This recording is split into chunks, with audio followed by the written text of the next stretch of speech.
हाय, hello, नमस्कार. श्री स्वामी समर्थ सगळ्यांना.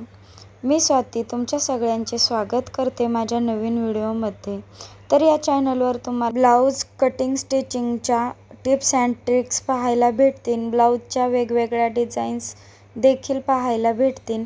तर त्यासाठी आजच चॅनलला सबस्क्राईब करून बेल आयकॉन प्रेस करायला विसरू नका. आणि हो, व्हिडिओ आवडल्यास नक्कीच व्हिडिओला लाईक करा. तर हे बघा, हे जे ब्लाऊज आहे ना, हे पैठणी साडीवरचे ब्लाऊज आहे. यामध्ये ना ब्लाऊजला जे आहे ना, ते अशीच आयतीच डिझाईन आलेली होती, रेडीमेड डिझाईन आरी वर्क टाईप होती. पण एवढंच की याला मणी नव्हते, पूर्ण हे दोऱ्याचे वर्क होते. आणि तिचे असे म्हणणे होते की जर ह्याचा मागचा गळा डीप होत नसेल ना, तर तुम्ही याचे वेगळे काहीतरी करा, म्हणजे गळा मागचा जो आहे तो डीप झाला पाहिजे. मग मी काय असे व्हिडिओ बघितले जरा वेगवेगळे, तर त्यात मला म्हणजे आवडलं की यापासून आपण बोटनेकचा गळा जो आहे ना, तो तयार करू शकतो.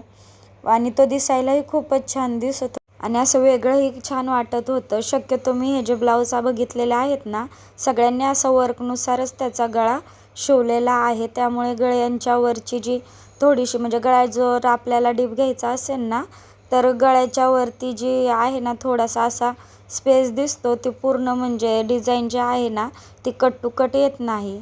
मग हे बघा, हे 32 इंचाचं माप होतं ना, त्यामुळे मग मी काय केलं, शोल्डर जे होतं ना ह्याचं, ते शोल्डर मी 7 इंचाचं घेतलं 32 इंचाचा असल्यामुळे. मुंडा जो आहे तो 7.5 इंचाचा घेतला. आणि आपण जसं की मी काही दुसऱ्या भागांमध्ये देखील तुम्हाला बोटनेकची कटिंग दाखवलेली आहे, त्या पद्धतीनेच बोटनेकचा गळा जो आहे तो कट करून घेतला. तर तो कट करताना मी खालचा जो आकार आहे ना आपला, तो मी कट करून घेतला नाही, का तर तो आपल्याला डिझाईनवरूनच द्यायचा आहे. म्हणून मग मी तो नंतर आपण ज्यावेळेस भाग शिवून घेतो ना, त्यावेळेस तो स्टिच करून घेतलेला आहे, शिवून घेतलेला आहे. तर बघा, मग नंतर मी अशा पद्धतीने तो मधला भाग जो होता तो तिथं मी आधी टिप मारून घेतली. आणि टिप मारून झाल्यावर तिथे मग मी पायपिंग लावत आहे. या पायपिंग ज्या आहेत त्या मी मिशोवरूनच मागवलेल्या आहेत. खूपच छान आलेल्या आहेत. लावताना थोडेही इकडे तिकडे म्हणजे होत नाही, मस्त लागतात. ह्याला सिंगल फूटची देखील जास्त गरज लागत नाही. एकदम म्हणजे ही जी डिझाईन आहे ना, ही शिवून झाल्यावर इतकी छान दिसते ना, खूपच छान दिसते.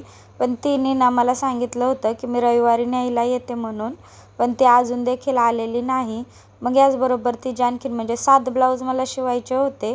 त्यातील 4 ब्लाऊजच्या ज्या आहेत ना, तिने ना डिझाईन पाठवलेल्या होत्या. मग त्या 4 ब्लाऊजच्या डिझाईन मी पूर्ण केल्या. मग म्हणलं कधी पण येईन, तर मग आहेत ते 4 ब्लाऊज जे शिवून झालेले आहेत ना, ते घेऊन जाईन. मग खालच्या साईडला देखील आपण अशा पद्धतीने आधी उंचीनुसार माप घेऊन पट्टी तयार करून, म्हणजे बॉर्डर जी होती ना, मग ती बॉर्डर दोन्ही साईडला होती. मग बाह्यांना ऑलरेडी आपले ते म्हणजे वर्क होतं, त्याच्यामुळे तरीही बॉर्डर आली होती बाह्यांना पण. आणि ही खालची म्हणलं वाया नको जायला, म्हणून मग मी काय केलं, फक्त मध्ये गळ्याला लावस्तवर मी पूर्ण पाठीच्या भागाला जे आहे ती ही बॉर्डर लावून घेतली माप घेऊन. तर तुम्हाला ही गळ्याची डिझाईन जी आहे ती कशी वाटली नक्कीच कमेंटमध्ये सांगा. आणि माझे व्हिडिओ बघायला तुम्हाला आवडतात का नाही, कसे वाटतात, चांगले वाटतात का, ते देखील सांगा. तर व्हिडिओ आवडल्यास, ब्लाऊजची ही डिझाईन तुम्हाला आवडल्यास नक्कीच एक लाईक करा प्लीज. आणि चॅनलला सबस्क्राईब करून बेल आयकॉन प्रेस करा, जेणेकरून मी व्हिडिओ टाकला की त्याचे नोटिफिकेशन्स जे आहेत ते तुम्हाला बरोबर येतील. तर हे आपले टक्स मारून घेतले मागच्या भागाचे. आणि मग आपल्याला कडेच्या साईडने थोडे थोडे कट मारून घ्यायचे आहेत, म्हणजे पाठीमागचा जो भाग आहे तो एक लेवलचा होतो. आणि पट्टी लावून घ्यायची आहे पाठीमागच्या साईडला. ब्लाऊजची डिझाईन आपली जी आहे ती अशी दिसत आहे. शेवटचा फायनल लुक जो आहे त्याचा. भेटूया नेक्स्ट व्हिडिओमध्ये. बाय.